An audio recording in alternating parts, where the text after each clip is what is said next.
Welcome to Leading from Being with hosts Marty Spiegelman and Todd Hoskins. Marty and Todd delve into untapped dimensions of leadership, weaving together the possibilities within full consciousness and indigenous wisdom for creating more thriving teams, organizations, and communities. Today they begin a new series entitled The Problem with Problems, exploring the limitations of worldviews that focus on problems and solutions, while offering a glimpse of what a different way of being might reveal. Stick around for takeaways and an essay on potentialities from Marty. Get show notes and much more at leadingfrombeing.com.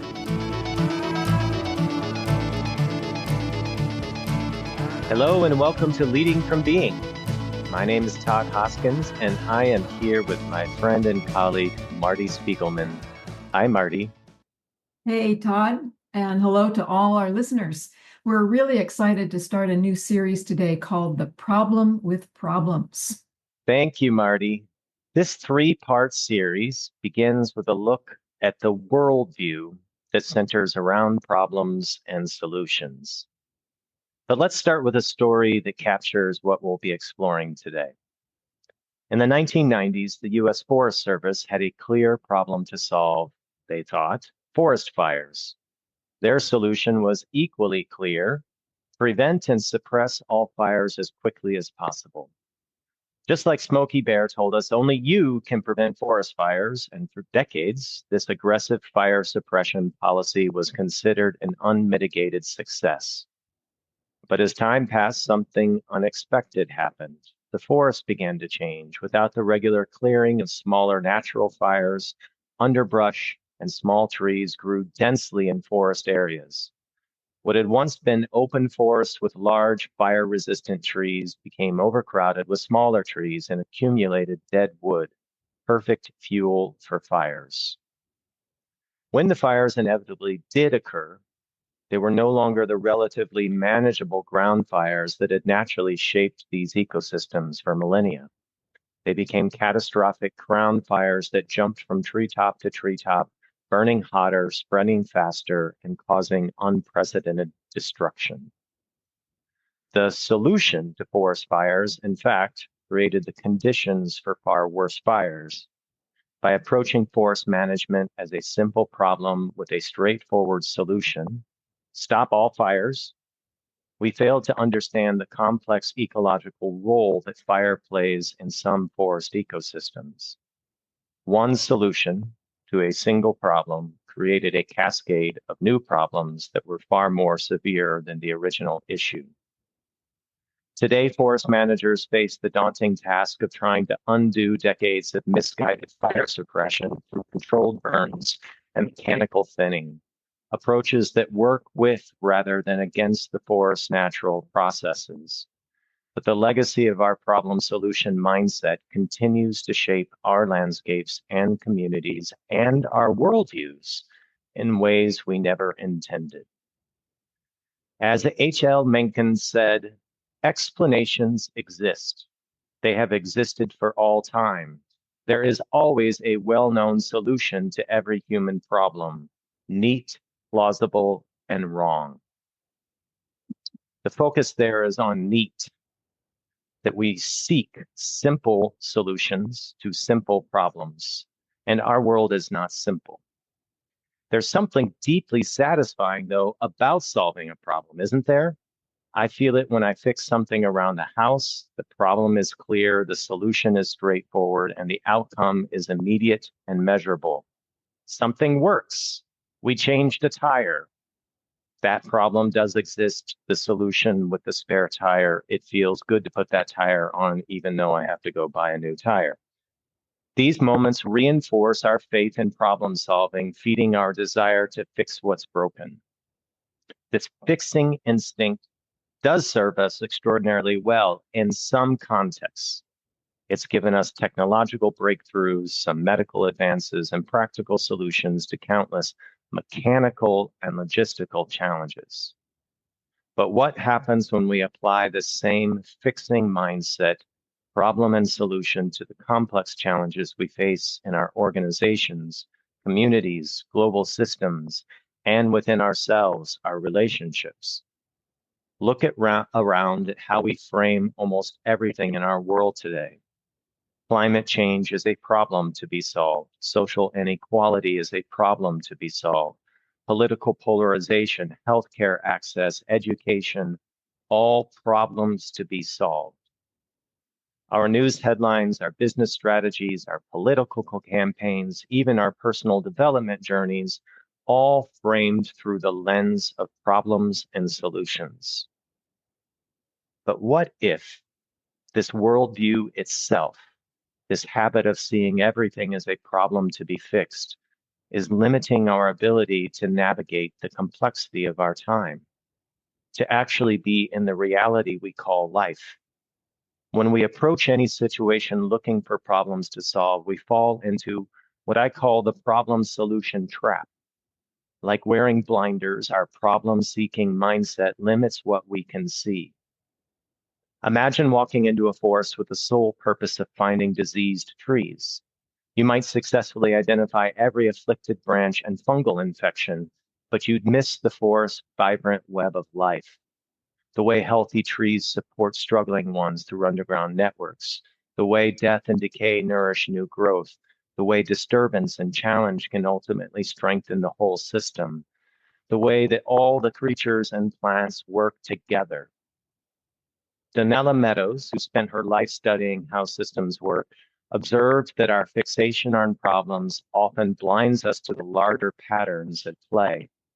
She used to tell her students, we can't control systems or figure them out, but we can dance with them. This isn't just a philosophical question, it has practical implications for how we approach leadership, community building, environmental stewardship, virtually every aspect of creating a thriving future.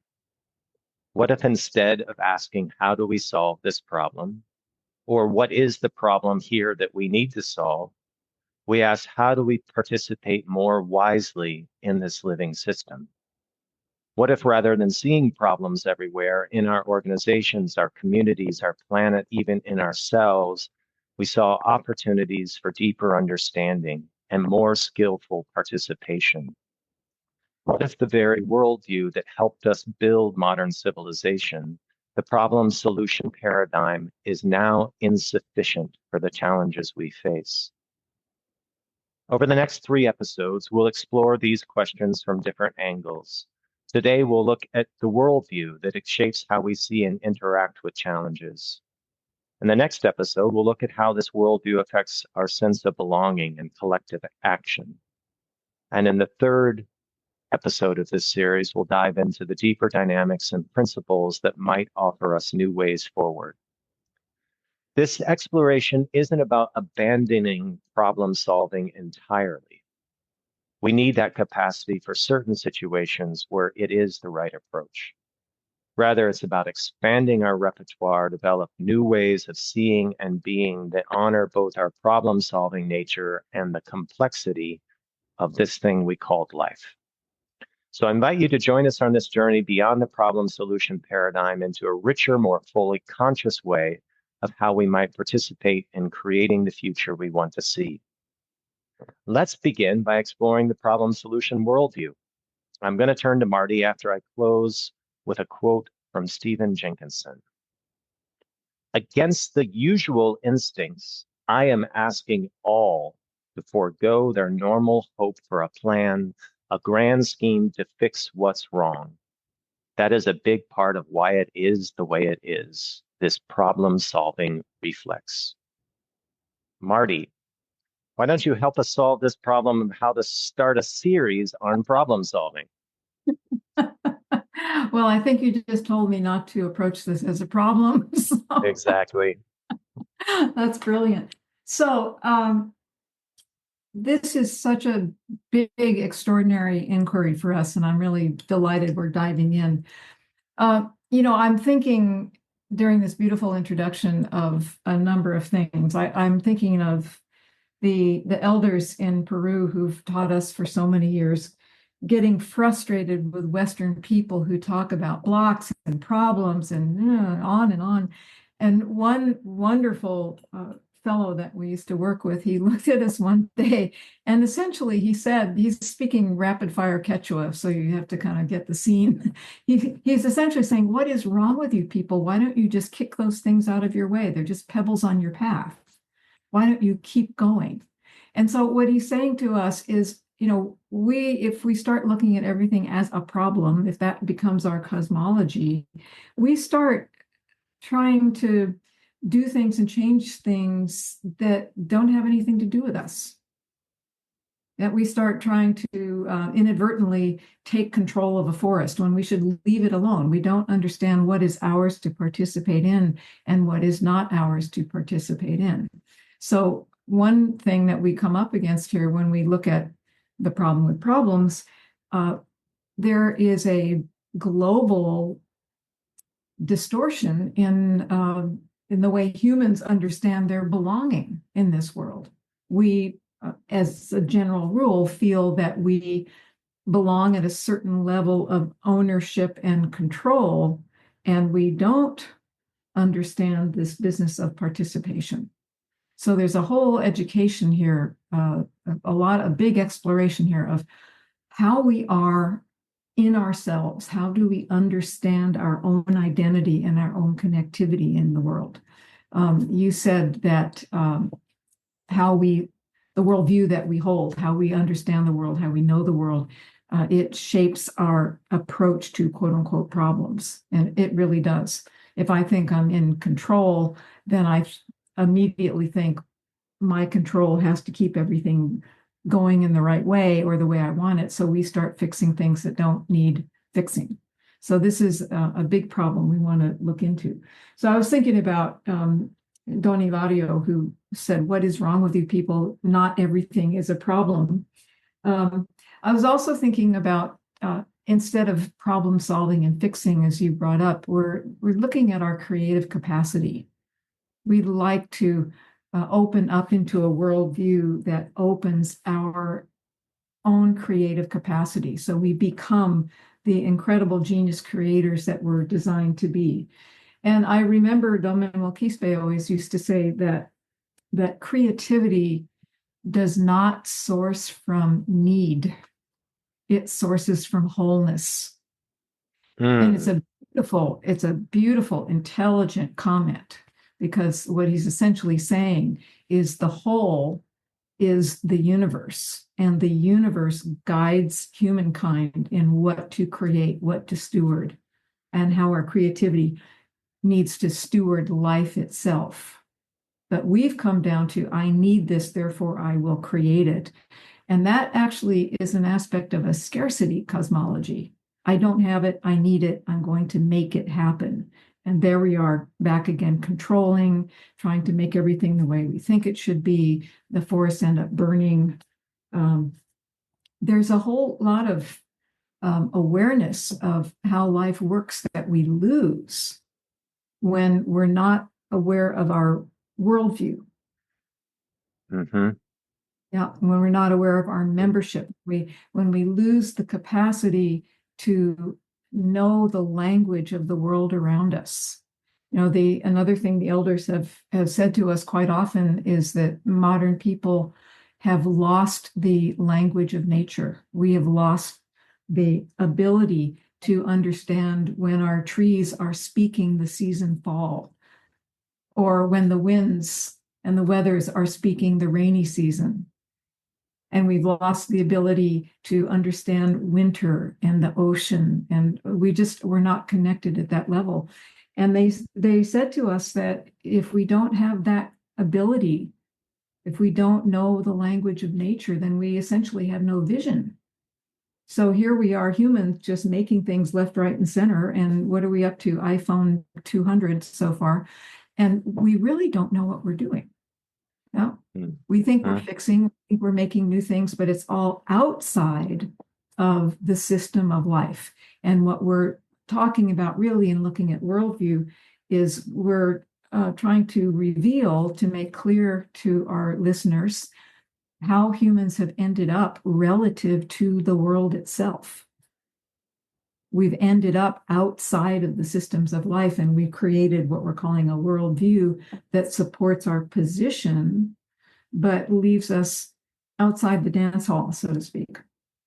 Mm-hmm. So Mm-hmm. one of the things we need to do is to wake up to the nature of who we are. And the nature of who we are includes how we're wired into nature itself. What is our actual role in life? So I think instead of jumping into what problems do we solve, I think we could spend some time talking about who we are, what our role is, what our connectivities are. Yeah.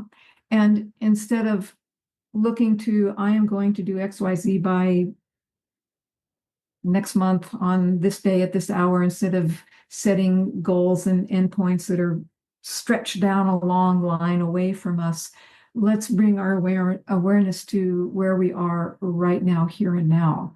Because truthfully, the world is emerging here and now. Truthfully, we are emerging here and now. The forest is growing here and now. And the way humans have always understood how to steward their forests and their prairies and their communities is they were here now, aware moment to moment, in conversation with the world, informed by the world. Because the trees and the forests and the animals and the winds around us will tell us what is occurring and will tell us what we can do to support the whole system. Wow, that was beautiful.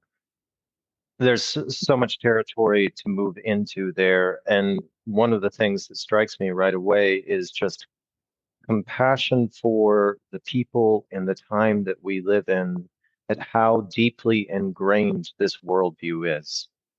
Mm-hmm. So I'm a business consultant. Now, I talk about it differently, that we do facilitated work, that we don't tell people what to do, that we come alongside and we offer suggestions and synthesis and different ways of seeing. But traditionally, consultants have been there to solve the problem, and that organizations have not paid for consultants unless they've identified the problems they want to solve. And so either the consultants have to identify the problem or the clients have to identify the problem, and everything is based upon the problem. So that's the business world. But let's look at healthcare. I go to the doctor, hopefully for your regular physical checkup, but most people go to the doctor or the hospital to get a diagnosis, to figure out what the problem is within their body, and to treat that problem. When now everything we know about biology is how our systems interact, there's not a simple cause and effect equation that creates complex set of diseases, disorders, ways that the body is not functioning optimally, that we've oversimplified that. And that's a theme here of oversimplifying. Or if you go to a therapist, they talk about what is the presenting issue or the presenting problem, and the DSM, which clarifies which problem is which, is what insurance reimburses you for. So you can't go to get counseling unless you have an identified problem. And I speak of all these things not to depress everyone, but just to give you a sense of this way of looking at the world through the lens of problems exists everywhere. Yeah. Yeah. And I love all of your examples, because you can, just listening, you can feel how our problem-oriented view, we're actually pulling things apart. Instead of looking at the whole body in healthcare, we look at one tiny little thing. Yeah. And that is everywhere. A business, I have to have a problem in order to have a consultant come in. What about the whole business? What about the organism? Yeah. Yeah. It reminds me of a little conversation I had with my own wonderful concierge doc, and I was really happy because I was telling him that my workouts have gotten longer and easier. And he said, "Why are you pushing yourself?" And I realized his lens was so tiny. He didn't see that the totality of my organism, my body, was getting healthier and increasing in aerobic capacity. And so naturally, it was easy. My workouts were naturally longer because I had greater capacity. He saw the problem and not the growth, not the blossoming. Mm-hmm. Mm-hmm. So yes, it's everywhere. And I'm also thinking of this fabulous guy named Robert Fried, who I don't know if he's still working. I think he was a physiologist, and he wrote a book about the physiology of breathing, in which he listed all of the conditions that people are misdiagnosed with when they cannot breathe properly. And when we're not breathing properly, it changes our internal biochemistry and all kinds of stuff. And the symptoms that get produced, his list was as long as the physician's desk reference. Nearly everything you could think could go wrong with every system in your body, those symptoms can be produced by improper breathing. So one of the things you and I are saying right now is that to get out of this problem-solving reflex, we need to have what I often call a bigger radar screen. We need to have a relationship with and awareness of and start to learn about the world as a whole. We should study nature. I mean, everybody should learn. Everybody should learn a new thing every quarter of every year, at least. We should learn about nature. How does nature work? How does the desert work? How do forests work?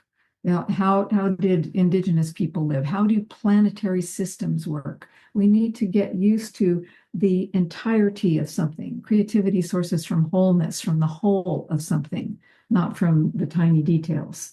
So I think this is one big thing that we call our way of living a worldview, but it's such a tiny world that we live in. It's a world of scarcity, of things missing. And we don't understand the big thing. And I think, you and I, we've talked about this so often, urging people to just go outside and experience a tiny piece of nature. Just experience, learn to experience, no thinking. That's often a key that turns people inside out in a really good way, stopping thinking and just having a sensory experience. It's a really good way to start to unhook the worldview that everything is a problem. I'm also thinking about what you're saying about learning and connecting that to participation. Learning is something else that we've approached from a problem solution lens. And what that means is that we learn by analyzing, dissecting, keeping ourselves separate from something in order to understand it, quote, objectively. So our education system has been mostly set up so that learning is a absorption, and it's really treating all of this as a mechanical process, that there's knowledge available, we're going to extract it, and we're going to use it. Mm-hmm. And the way in which we're talking about moving beyond this problem solution mindset, by stopping thinking, by getting into participation, that learning about the forest is by participating with the forest, is by being in the forest and not trying to categorize, being able to graph the processes that are at play in the forest, which is valuable. I'm not against that, but to be participating with the forest is a much different sort of learning. And I would say that that direct experience is the gateway there, but you can also participate in learning about the forest in a different way in which you're approaching it, not extracting information, but just immersing yourself in pictures and movies and videos and books and poetry, anything that shows the forest. There's a way of being in relationship with that forest in which you feel yourself as connected to it, not in a merging as I am the forest, but you are part of the living system, which includes forests. And through that participation, you may not extract knowledge, but you tap into something that is beyond the problem solution paradigm. You and I have talked about this sometimes. There is a way in which, by being at that level of awareness, you can identify problems that may not be visible to the human eye. There might be something underground in the soil that is not visible, but that level of participation makes it into your awareness, and you realize, well, we're not going to isolate this as a problem, but there's a sense of something is not well. Mhm. Yeah, what you're talking about right now is so beautiful. Two things. You're talking about how we activate the extraordinary relational intelligence that is human consciousness. Most of our consciousness is sensory based. It's relational. Meaning it puts one data bit in relationship with a bunch of other data bits. It's not linear. It doesn't need logic to create an idea or an image or know something. And all this sensory play, just being in nature or watching images or listening to music, it's activating the biggest capacity that humans have, our sensory capacity, our ability to learn via experience. And this part of our nervous system that we're calling relational or experiential intelligence, we are taking in data bits 24/7 via our physical senses, which include our ability to sense energies. We're taking that data in 24/7. You cannot stop it. You could be unconscious, it's still happening. Your heart could stop for a minute, it's still happening for at least a minute, right?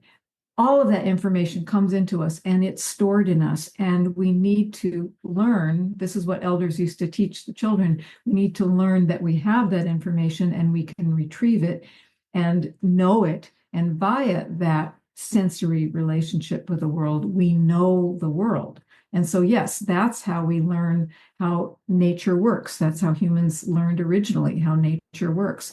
What's a correct process in nature? What's something that's producing life? Where is something no longer producing life? Is that a natural conclusion, or is that an imbalance that humans could help reset? All of this, it's not our big knowledge, our capacity to participate in nature. We've limited it and shaved off this capacity. The more we get logical and have to prove our experience to ourselves, we've just been cutting this down and cutting this down and cutting this down until we just really don't know the world around us anymore. So that's a very, very important thing that you brought up. And the other thing about learning, now I have 10 thoughts in my head at once. So another thing about learning, this experience, just simply experiencing the world around us through our senses, is learning. This is how humans learned in the first place, to experience something. We don't learn by thinking. Thinking is an outcome. And learning in this way, it's like little kids. Put little kids in a sandbox and they just try stuff out. There aren't any rules yet, right? And adults need to have this also. And when we try stuff out, there's no right or wrong. We're just learning. If I do one thing, I see what the outcome is. I learned something. Yeah, I don't have to criticize myself. I do this with my students. I give them a little mysterious instruction about how to engage their consciousness. I don't explain it. They go out and they learn and they discover and they get more confident and more open. And the world is suddenly less all about problems and more every day about participation, that word that you started with. Yeah. The other thing that's come to mind for me is I'm going to go back to the fixing, problem-solving reflex, as Stephen Jenkinson called it. When we see something that we think is a problem, sometimes, actually quite often, it's not a problem. It's simply a natural ending. And this is another thing that we lose when we disconnect from nature. We lose any awareness of the cycles of conscious life. A business has a cycle, a bank has a cycle, a forest has cycles, humans have cycles of life. And there are natural endings. And at the ending, something new begins. And this is sometimes in modern English, we call this change. And when we problem solve too much, we refuse change. And so we're refusing consciousness. So we're refusing the powers of creation and evolution and all the things that we're looking for. So I think another thing in worldview, we kind of have in the modern world, we're a little bit like the Inca, who finally at the height of their empire didn't want anything to change. And we would like things to just stay put. And it really doesn't make any sense. We fight wars over stuff because we don't want things to change, but war changes everything. But we have in this way that we live, we want it to be good and we want it to stay good. And if something isn't good, we fix it. And so it's like we're trying to stop time. We're trying to stop the forces of nature that grow life through cycles. And so another thing that we need to have in our worldview is the understanding that things change. Things have cycles of life. They have timings. And when something is coming to a close, there's a new opportunity. All the knowledge and all the power and the wisdom and the strength we gain in one cycle, we have that. And as that cycle closes, all the new things that we've gained in that cycle, they're actually there as rocket fuel to ignite the next new cycle of our being. So some things don't need to be fixed. They need to be allowed to complete. Mm-hmm. And for the listeners who are curious about that cycle of ending and beginning, episodes 20, 21, and 22, we actually dove into that new beginnings, about the momentum that can come from something ending, leading into something else beginning. There are so many things that we pretend they just need to persist eternally. It feels like an avoidance of emotion. It's both a belief in a mechanical reality and avoidance of emotion, that we don't want to deal with something that we've created may turn to ruins, and something else may be born out of that. But the ruins are what hurts. Yeah, we get hurt by it, and we shouldn't. It's natural. If you ever have been in a forest and you've seen how a fallen tree becomes a nursery for the next generation, how could that hurt? It's Right. yeah, and I think we do have distorted emotional responses to these things. But it's also reminding me of Don Manuel again, who used to look at us Western people, and he would really chide us for our "am I there yet" kind of attitude. And oh, I want to create this, and oh, I haven't done this yet. No, I really would like to do this. And he'd ask, have you started? And no, I can't yet because, and he would say to us, why don't you just create what you want and put it at the beginning of a new cycle? Why do you grind your way through these difficult, everything's wrong kind of cycles to get to an end point? Why is the thing you want an end point? It should be your beginning. Mm. Create what you want and make it the beginning of a new cycle. Mm. And it's so brilliant because we go about, well, I've got 1,000 problems to get to what I want. We don't have 1,000 problems to get to what we want. We just have to create what we want. It's like, and this is worldview, isn't it? If my worldview is everything's a problem, if this, then that, I can't because I can only, whatever. If that's our worldview, then we're not operating from wholeness. We can't really create. We just loop and repeat and fix and try to hold things still. But a worldview that encompasses, that rises out of how the universe actually operates in cycles and how life actually operates.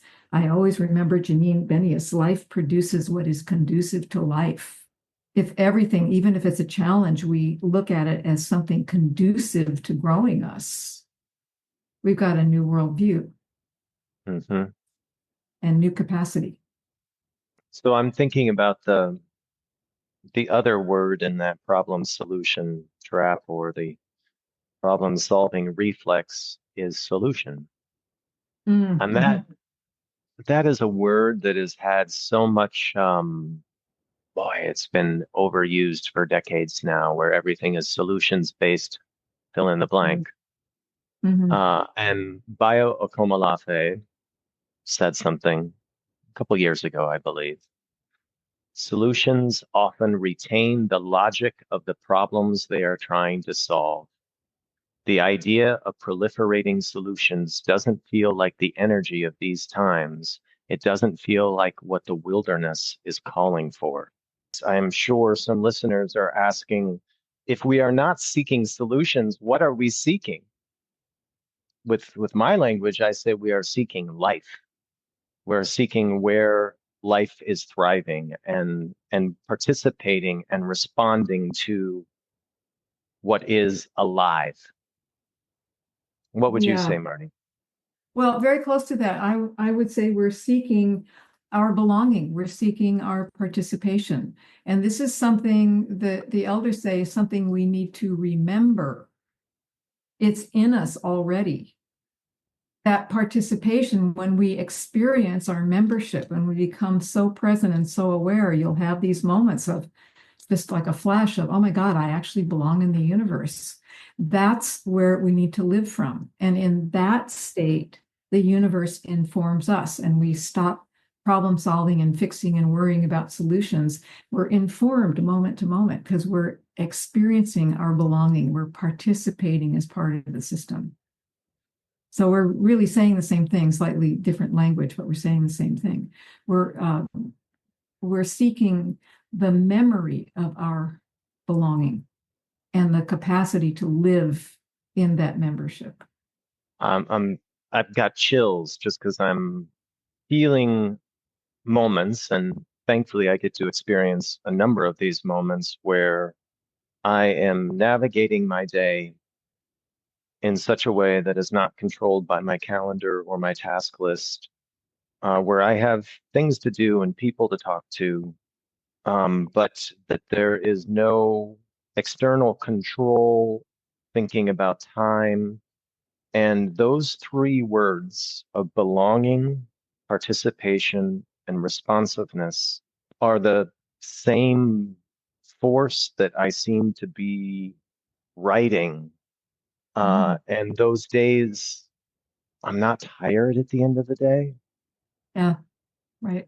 I am not worried about what I did or did not do. I mean, I usually end up accomplishing a lot more than I could have anticipated accomplishing if I would have tried to plan everything out.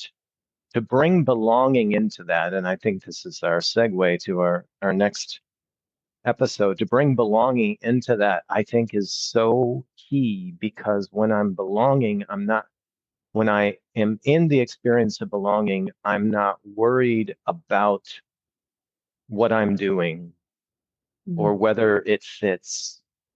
I am just being. That is when I would say, like, the surfing or the sailing, the moving with all the different things that happen with the day, it is not effort filled. Yeah. Yeah, exactly. And I want to just put a little teaser out here that belonging that we're talking about when we're in the experience of belonging, it also means that we, moment to moment, know what to do. There's a knowing. That's why we don't need an external calendar, or we Yes. don't need external rules. So where does that knowing come from? I always say that in terms of consciousness, everything inside us came from outside of us. And when I say the universe informs us, what I mean is that somehow the knowing of our role is given into us moment to moment. And when we relax into being, we know we don't have to think. We just flow through Yes. the day. It's like a healthy body, all the different parts, they don't have to send memos to one another. You know, the liver doesn't have to send a note to the kidney, hey, you forgot to do your thing yesterday. If you're healthy, every part of the body is working with every other part. It's all flowing together. We're talking about human consciousness being a part of universal consciousness. That's really what a worldview is how do I see my place, if you will, in the conscious universe? What is my role? What is my belonging? Where am I included or excluded? That's what worldviews do. And that belonging, it infuses us with knowing our way of being. We almost lose it trying to language it, but you describe it beautifully. I'm tracking it. It fits with what I tell some of my coaching clients is that when you're operating from a place of your own collective power, you will be making fewer decisions. Yes. Yeah.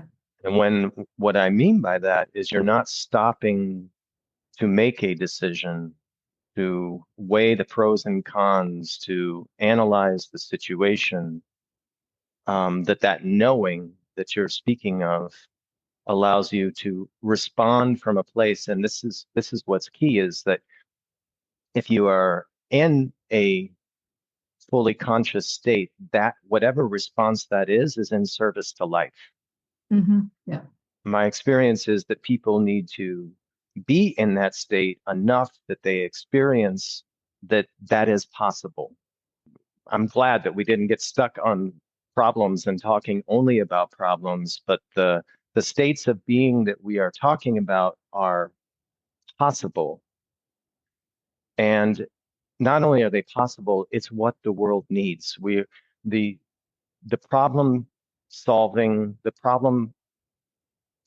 reflex is, I would say, a symptom of something greater. We're just entering this conversation around problems and solutions, but really it's our detachment from who we were born to be as human beings that has led us to the great cognitive development and the problem solving capacities, but we've lost something in the process.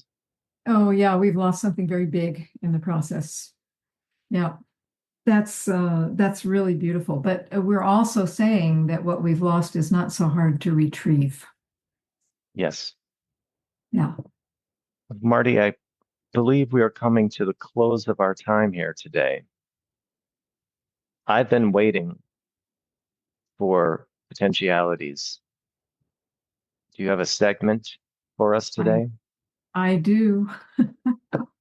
I do. And you know what I love, Todd? We rarely compare notes when one of us is creating a special segment, and the other's doing the introduction. And what I love is how we always, over the airwaves of consciousness, weave ourselves together. Yes, it happens. Oh, and it really happened today. So, so let's talk about potentialities. Potentialities. Potentialities. I want to tell you first what sparked my thoughts for today. You'll love this one. I noticed a social media conversation about seeing with two eyes. And originally, this is an indigenous metaphor for experiencing multiple views of life simultaneously. The Dagara say that we have 6 senses because we're intended to have multiple views of life all the time, every day. And in truth, the conscious universe is multidimensional with many different living systems interacting, like we've been talking about today. And yet, everything, all these multiple views and dimensions, everything is rising from a common set of organizing principles. And you have all heard me talk about those organizing principles quite a lot. And when you understand the principles of the whole, your two eyes, this is the metaphor, the indigenous metaphor, Your two eyes see all the dimensions and interrelations that comprise that whole, that world that you belong to. And when your two eyes are seeing in this way, from the organizing principles outward, then you begin to experience your belonging and understand how everything works together. You understand the whole, you understand your place in the whole, and there's no need for life negative conflict. You know through experience that everything, including yourself, has a valued function in the universe, in life. And most importantly, the potentiality of everything, the power of everything to manifest and encode its wisdom and beauty, you know, because you're experiencing that potentiality rises from those source principles. So that's the original understanding of this seeing with two eyes metaphor. But in this post, I'll try to control myself. The metaphor was presented with a westernized twist. So imagine one eye seeing through an indigenous lens and your other eye seeing through a Western lens. And in the post, the idea was just as your visual cortex combines the images from your two retinas into one image, the idea of this metaphor is that the two world views, indigenous and Western, would somehow combine into a new whole that would be useful to us. Well, this set off all my alarms because the whole idea completely misses not just how the world works, but it misses, for our purposes, the principle of potentiality. There really is no potentiality in this westernized view of seeing with two eyes. So let me see if I can unfold this for you. The lenses in this westernized metaphor, the worldviews, are the outcomes of how we know the world. They're the outcomes of how we process energy and information and turn it into meaning and value and choice and action. Now, our Western lens operates mostly in a two-dimensional linear fashion. It's driven by causality. It's aimed at reaching goals and endpoints. And we've discussed that quite a bit on Leading from Being. And the indigenous lens is multidimensional. It's relational. It's about creating life moment to moment from a central point outward. And this occurs via the dynamic action of the fundamental principles of consciousness. So it's like a plant, a seed in the ground, germinating and blossoming into states of fulfillment over and over. So they're two very different worldviews, right? And the lenses themselves are outcomes. They're descriptions of all that stuff.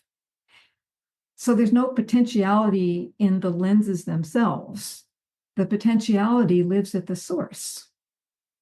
The potentiality of indigenous wisdom lives in the astounding action of the organizing principles of consciousness.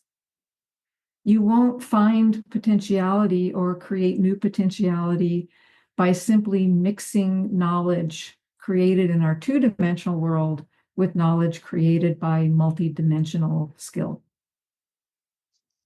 Now, we absolutely need the potentiality of original human wisdom. It's timeless power. It's evolutionary. It's required for thriving. I call it original human wisdom rather than indigenous wisdom because it belongs to everyone.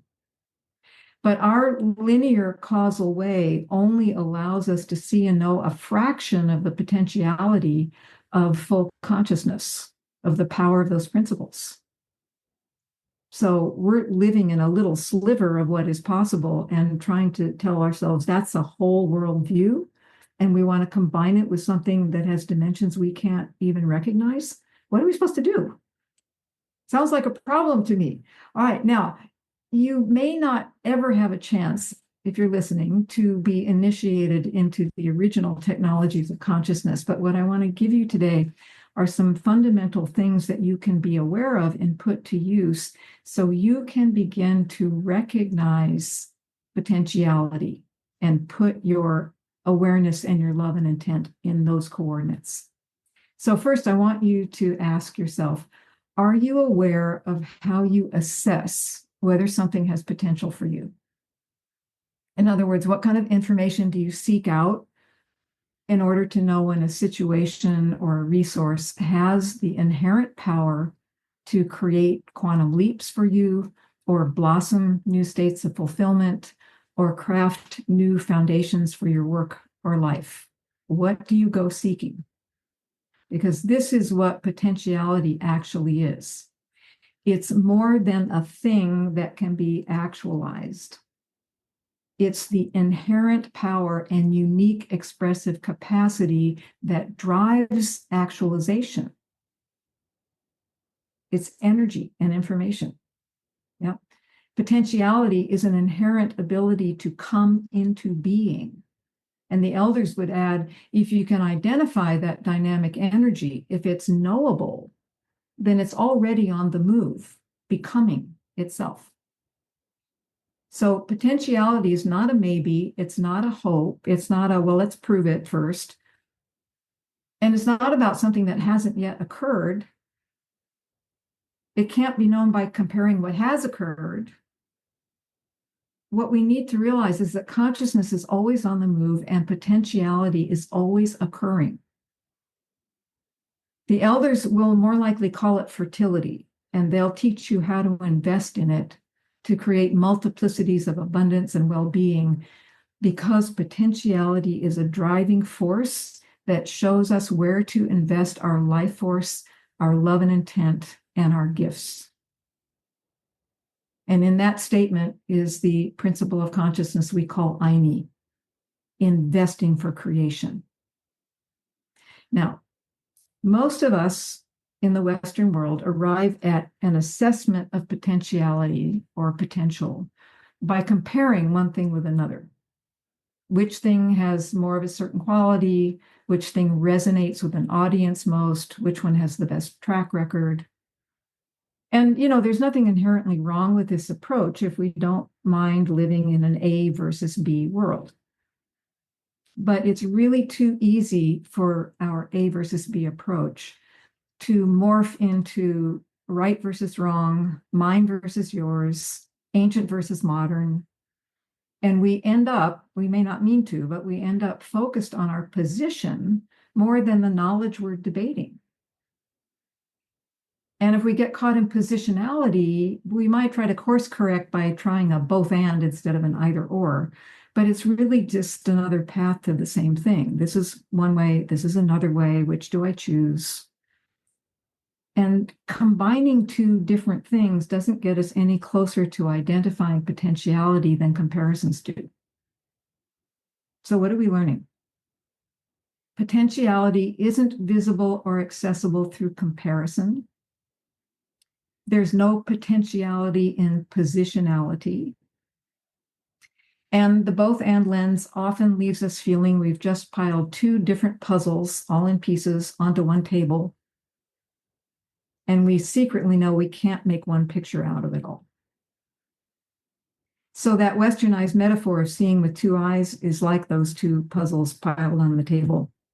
It's based on an assumption that modern and indigenous ways of knowing are equal yet different bodies of knowledge that have been apart but can be brought together.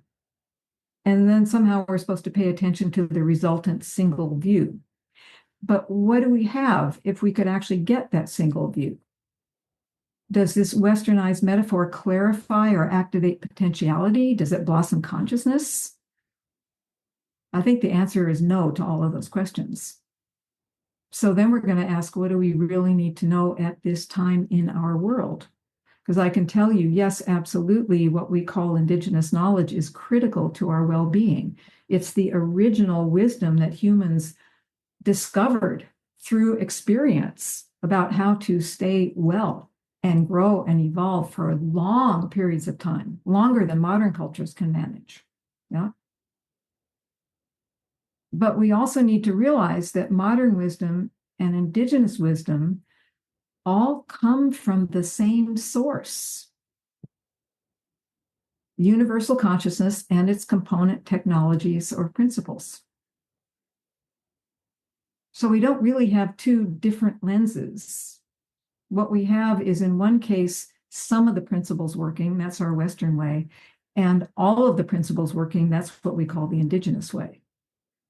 In the best of modern wisdom, the solutions we create that actually work well, you'll find those principles of consciousness at work. And in the Western solutions that don't work well, the principles of consciousness are not at work. So what we really need to know now is that potentiality does not lie in the expression of the solution.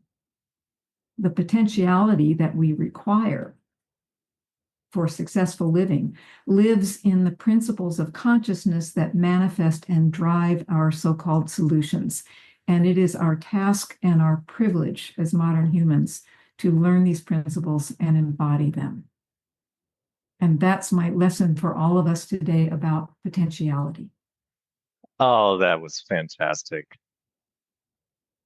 I was walking around the room and at times pausing and smiling the whole time.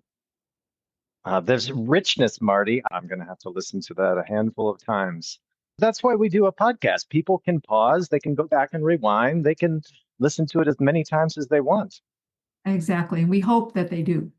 So Yeah. you are the lucky person that gets to offer a takeaway first as well. What's your takeaway for today?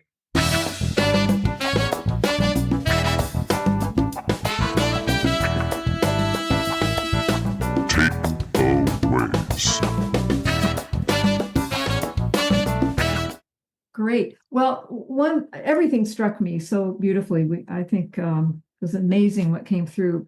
But what I loved is that we came around through a lot of beautiful exploration to being, that experiencing who we are brings us to belonging. It is our participation. It is our responsiveness. It brings us into service of life itself. And that really what we're seeking is our being. And here we are stewarding, leading from being. Mm-hmm. And if I express that clearly, I hope everyone will feel the many, many dimensions that we unfurl today. If you were to fold them back up, like, I don't know, folding up a big balloon and bringing it back to a little pocket to store it, that little pocket, everything is in there. That is our being, our beingness. And our conversation, the way it unfolded, it brought us right to that core, which is so important for everyone. Mm-hmm. I am feeling an invitation and a challenge.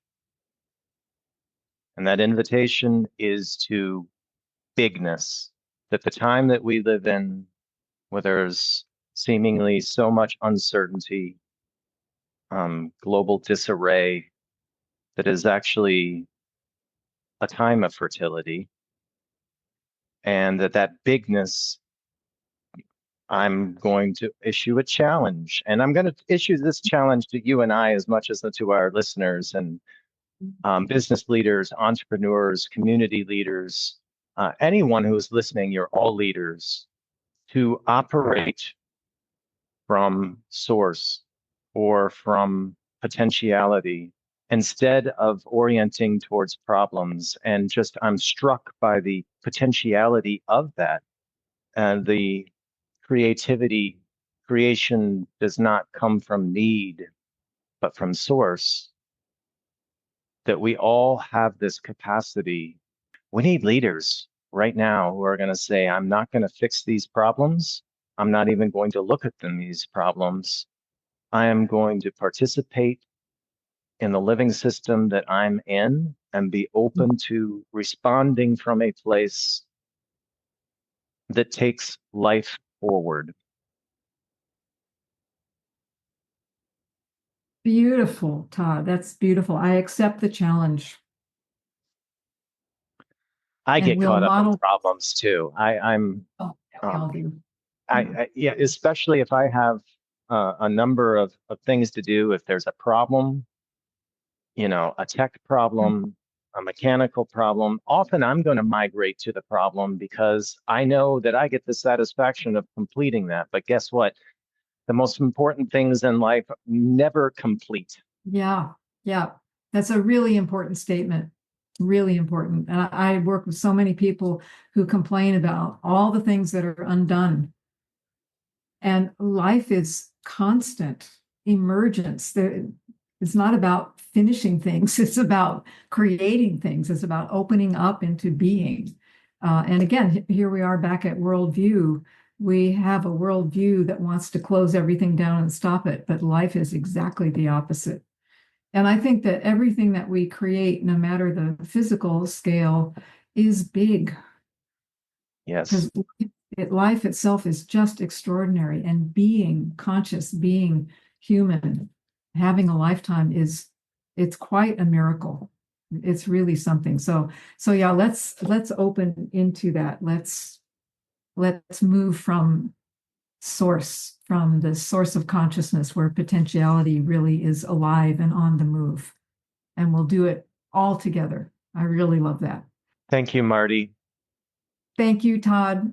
And thank you so much to our listeners for joining us today here at Leading from Being. We're looking forward to speaking with you again really soon. At leadingfrombeing.com, you can send us a message.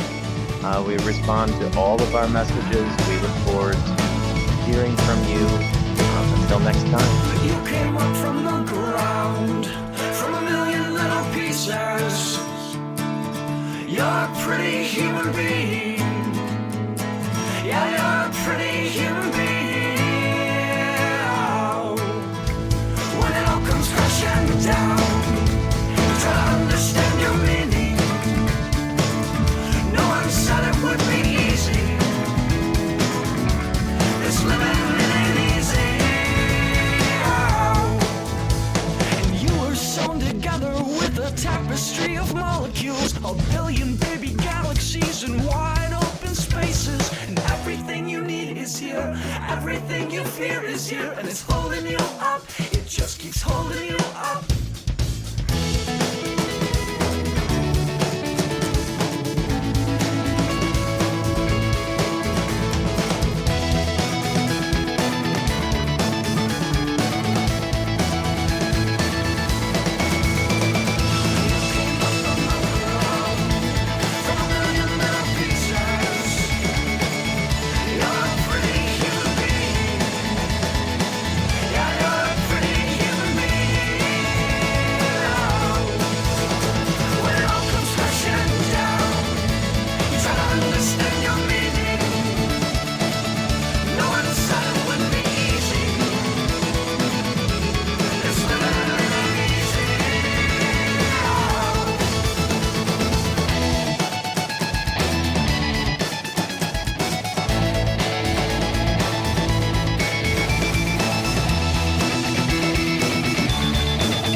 Thank you for listening to Leading from Being.